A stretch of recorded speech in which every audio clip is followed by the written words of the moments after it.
Order. Order. Question number 4, Kanwal Singh Bakshi. Mr. Speaker, my question is to the Minister of Economic Order. Development. Order. Order. Both sides of the House need to settle. I've called question number 4. Order. And the member, Kanwal Singh Bakshi, has every right to have his questions heard. Question number 4. Thank you, Mr. Speaker, and my question is to the Minister of Economic Development and asked, what reports has he received on the growth of New Zealand's technology, software and service industry over the last 7 years? The Honourable Stephen Joyce. Mr. Speaker, very pleased to answer that question. I've seen a number of very positive reports.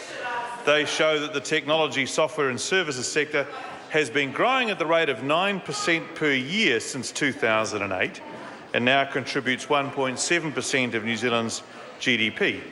Exports of IT services have more than doubled from 416 million in 2008 to just under $1 billion in 2014. And the number of people employed in computer system design and related services has increased from 28,000 in 2008 to nearly 37,000 in 2014. That's a growth of 30% in just a short period of time. Mr. Speaker, along with the growth of a number of other industries, the ICT sector is a new sector showing the ongoing diversification and strength of the New Zealand economy. Mr. Speaker. Supplementary question, Kanwal Singh Bakshi. Thank you, Mr. Speaker.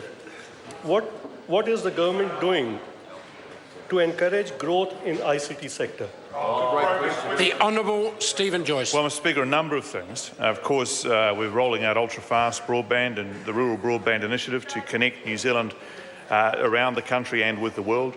We've established Callaghan Innovation, a new high-tech hub that supports innovative New Zealand companies. We've increased the number of tech companies that New Zealand Trade and Enterprise are working with to something like now 1/3 of their portfolio. We're encouraging more international investment in R&D and in innovative New Zealand companies through our R&D grants and investment attraction program. And we're setting up ICT grad schools around the country to grow the next generation of high-tech graduates that the industry will need to continue growing. Mr. Speaker. Supplementary question, Kanwal Singh Bakshi. Thank you, Mr. Speaker. Why it is important to encourage growth of all parts of economy? Great question. The Honourable Stephen Joyce. Well, Mr. Speaker, it is important to encourage growth in all parts of the economy to avoid being too reliant on one or two industries. And an example recently, of course, would be the decline in dairy prices and ongoing uncertainty there, so it's good to see other industries growing. So we're seeing export revenues from industries like beef, for example, up nearly 35% in the last year to 3.1 billion. Wine exports of 1.4 billion, which is up 8.2% on the previous year. And high-tech manufacturing, which has grown from a $139 million business in 1991 to $1.4 billion in 2012. So this is an indication, Mr. Speaker, that there's a range of industries continuing to grow and prosper and carry their share of the load in terms of New Zealand's economic development. Look at them laughing at work. Order. Order. If Supplementary question, Dr. David Clark. If everything is going so well, why do the official New Zealand statistics show that information, media and telecommunications are now a smaller portion of the economy than when he took office?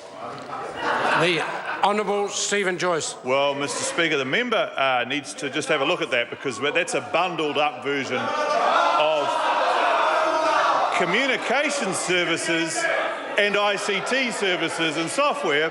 The member may not be aware, but the value of the communication sector has been declining as people get cheaper broadband and cheaper data services. So if he needs a briefing, perhaps he could get one from the Minister of ICT who would explain the elements of that. But what I can tell the member is that software and services exports have doubled since 2008, and no matter how he spins it, he can't muck that up. Question. Worst MP in 50 years. Question number 5, Grant Robertson.